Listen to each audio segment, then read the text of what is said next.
There is a person in your life, maybe at work, maybe in your circle, who never seems to be trying hard.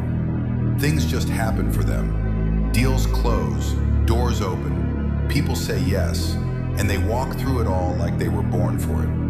Meanwhile, you are grinding, explaining yourself, showing your process, maybe even hoping someone notices how much effort you are putting in. And somehow, the harder you work out loud, the less people seem to respect it. That is not unfair.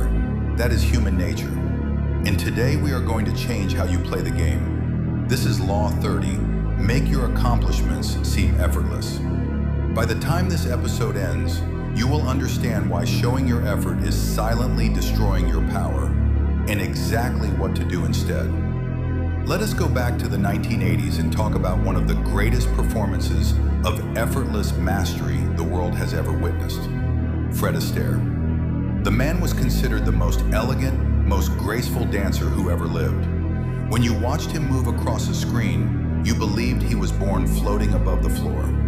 What the audience never saw was the brutal reality behind every single frame. Astaire rehearsed until his feet bled. He reportedly worked 8 to 10 hours a day drilling routines until every step was so deep in his muscle memory that thought disappeared entirely. He was obsessive, demanding, relentless. But here is what made him a legend beyond just being talented. He destroyed every sign of that struggle before the camera rolled. He refused to let any footage show his effort. He insisted on full body shots so audiences could see that nothing was hidden and everything looked natural.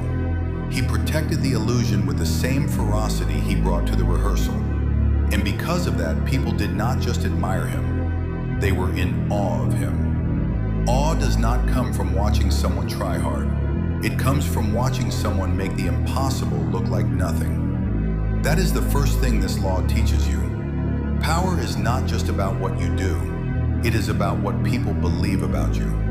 When you show your process, your drafts, your stress, your 12 attempts before the final one, you are training people to see you as someone who struggles. Even if the result is brilliant, the struggle they witnessed will always color how they see you. But when the result appears fully formed, clean, and inevitable, people project greatness onto it. They assume there is more where that came from. They assume it cost you nothing because you are built differently. That assumption is power. Now think about Michelangelo. When Pope Julius commissioned the Sistine Chapel, Michelangelo spent 4 years lying on scaffolding, painting with paint dripping into his eyes, battling physical pain and artistic doubt that nearly broke him. He wrote poems about how much it was destroying him. But none of that entered the room when people stood beneath that ceiling. The ceiling spoke for itself. The suffering was private. The miracle was public. People walked in and felt God. They did not think about the ladder or the backaches or the years. They thought about the man who could do this. Your work should do the same thing. Let it speak without your commentary about how hard it was to create it. Here is where most people in your world are losing without knowing it. They finish a project and immediately talk about how late they stayed up. They send a proposal and mention how many times they rewrote it. They deliver results and explain the obstacles they overcame to get there. Every time you do this, you are shrinking the impression of the result.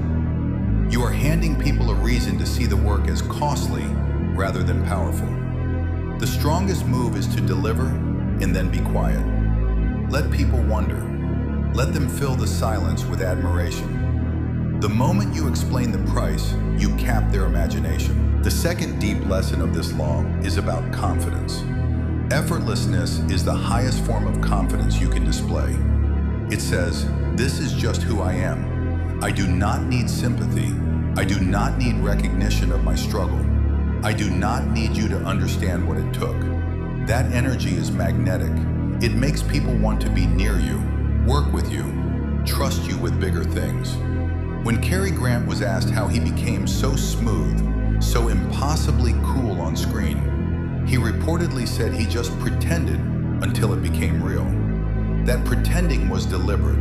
It was a choice, every single day, to project certainty until the uncertainty had no room to live. You can make that same choice, not to be fake, but to stop broadcasting your uncertainty, your stress, and your process to people who will only use it to underestimate you. Your one action for today is this. The next time you complete something, a task, a pitch, a message, a plan, before you send it or deliver it, remove every sentence where you explain your process or apologize for the difficulty. Say nothing about how long it took. Say nothing about what you had to overcome. Let the work land alone. Do this once and pay attention to how differently people respond. And stay locked in, because Law 31 is about something that will make you genuinely dangerous. How to control every choice around you so that no matter what others decide, you always win. If you are just finding this series, the full 48 Laws of Power playlist is right here on the Elite Insight Audiobooks channel. Start from Law 1 and build your complete playbook from the ground up. Every law connects. Every episode adds a layer. Let us get to work.